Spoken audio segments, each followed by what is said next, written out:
On October 6, 2010, Gap unveiled their new logo, the first redesign in 24 years. The reaction was swift and bad. The whole experience certainly ended quickly and lasted only for 6 days. In simple terms, Gap tried to refresh their brand and failed miserably. Before moving to this video, just a humble request to you. If you like this type of content, please do like this video and share this video with your friends. It would indicate to me that I should continue to make these types of videos. Also, don't forget to subscribe the channel in order to stay updated with upcoming and interesting case studies. Moreover, I have given some case study link in the description of this video. With that being said, let's jump into this video. Between 1980 and early 2000s, Gap set the tone in retail. Everyone wore their blue jeans and t-shirts. Their list of celebrity endorsements was endless. They had over 3,000 stores in over 40 countries. In 2010, Gap was facing a decline in sales in the aftermath of the financial crash of 2008. Gap's stock price dropped more than 40%, and something had to be done. The board believed the answer to their woes was to rebrand, and the company decided it was time to change its logo. During the busiest time in the retail calendar Christmas season, Gap did the unthinkable and launched a shiny new brand, with literally no warning to their customers.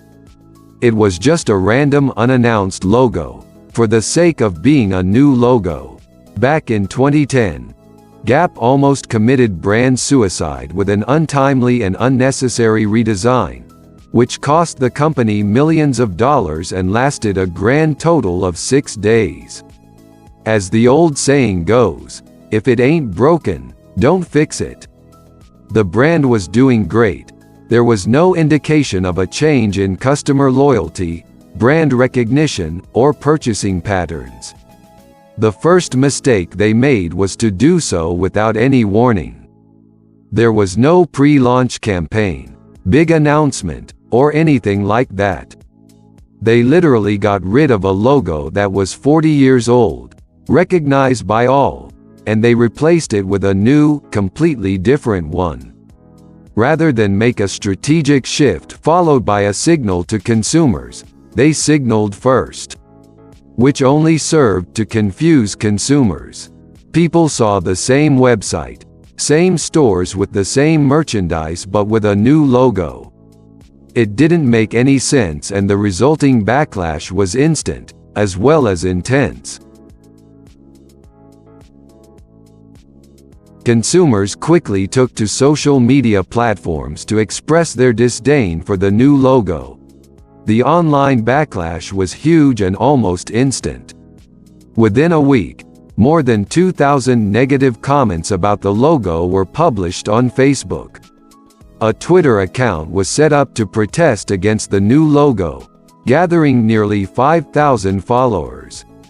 A website to suggest yet another Gap logo went viral, generating over 14,000 new versions, parodies for the most part. Things were looking terrible for Gap. In response to the backfire, Gap came up with a last-minute strategy, along the lines of, "We were just kidding. This is actually the first stage of a crowdsourcing process to help us redesign our logo and our identity."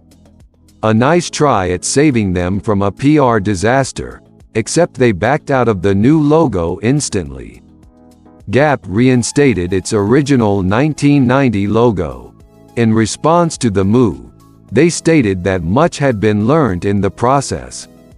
This acknowledgement of error over both the need to rebrand and how to go about it has highlighted Gap's lack of understanding of how brand identity should be maintained and developed. So why did consumers feel so strongly about the new Gap logo? First, brand recognition. Consumers use logos as a key signifier of a brand. It's often the first thing that comes to mind when a person thinks of or hears a brand name.